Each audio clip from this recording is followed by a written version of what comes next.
আজ আপনাদের যে ঘটনাটা বলবো সেটা আমার নিজের জীবনের একটা ভয়ঙ্কর অভিজ্ঞতা। অনেক বছর আগে এক রাতে আমরা 3 বন্ধু রেল লাইন ধরে বাড়ি ফিরছিলাম।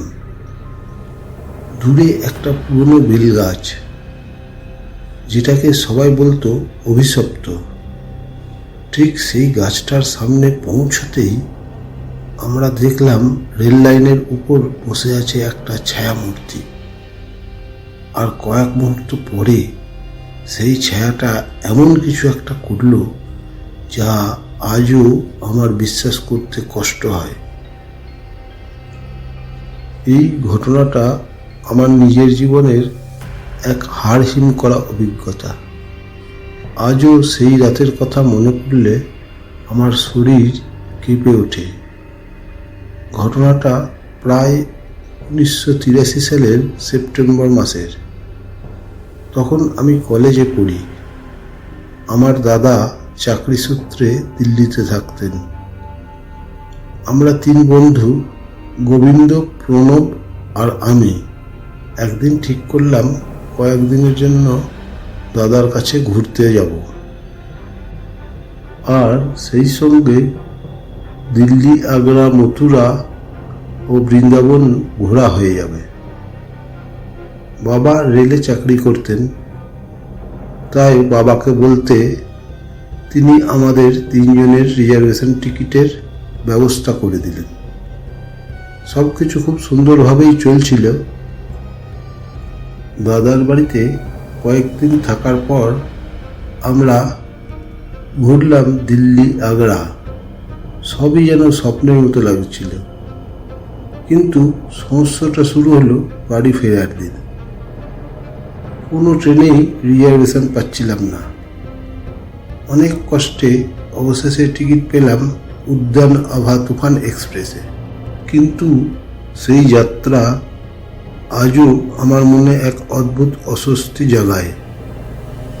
কারণ ট্রেনটা স্টেশন ছাড়তেই 5 ঘন্টা দেরি করেছিল। তার উপর এই ট্রেনে যাত্রাও ছিল অনেক লম্বা। ট্রেন যতই গন্তব্যের দিকে এগোচ্ছে ততই আমাদের পৌঁছানোর সময় বাড়ছে। অবশেষে আমাদের ট্রেন যখন ব্যান্ডেল স্টেশনে এসে পৌঁছল তখন ঘড়িতে রাত 1টা। আমরা ব্যান্ডেলে নেমে পড়লাম। আমাদের গন্তব্য আরও 2টি স্টেশন পরে, কিন্তু কানেক্টিং লাস্ট লোকাল ট্রেনটা অনেক আগেই চলে গেছে।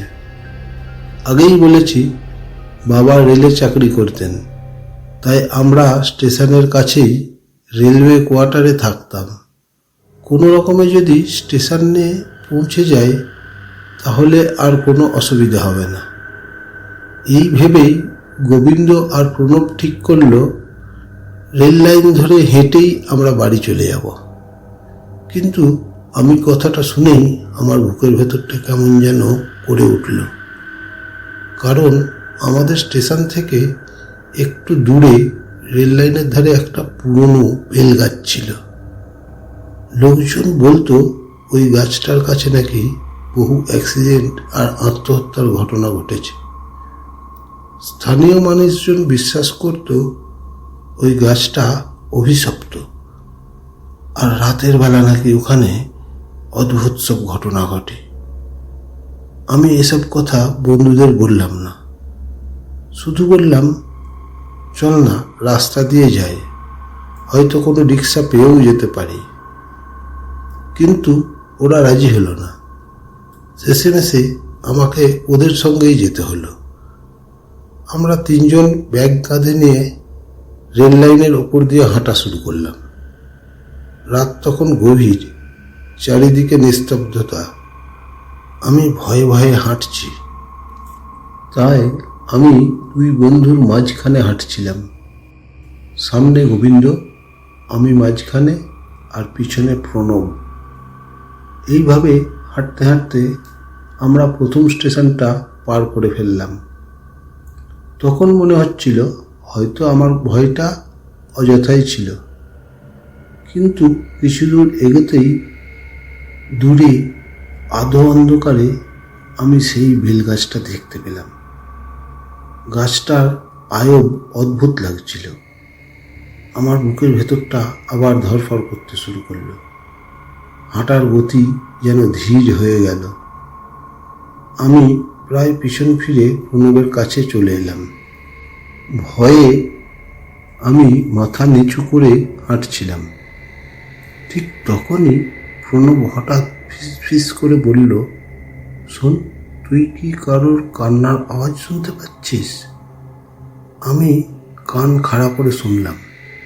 হ্যাঁ, সত্যিই যেন কেউ মৃদু স্বরে কাঁদছে।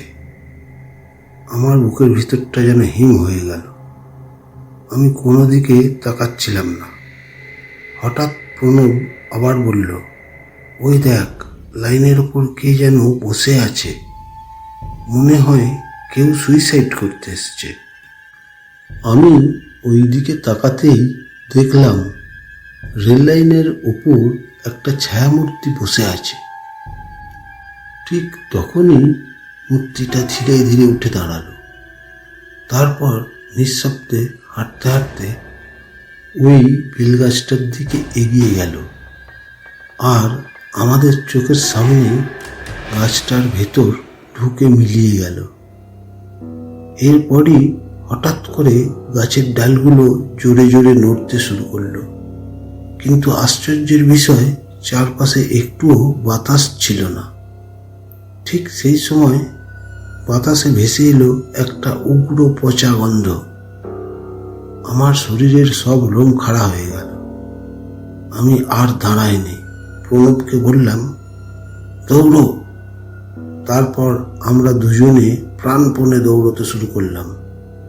কোনো রকমে পৌঁছলাম স্টেশনের প্ল্যাটফর্মে। গোবিন্দ তখন অনেকটা সামনে চলে গিয়েছিল। ও কিছুই জানতো না।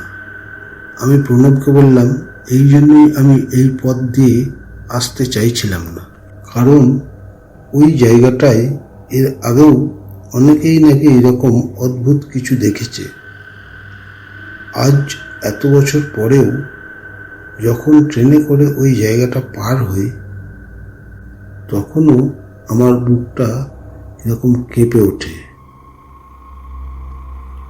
আমার গল্পগুলি ভালো লাগলে সাবস্ক্রাইব করবেন আর কমেন্ট করে জানাবেন আপনাদের কেমন লাগছে। ধন্যবাদ।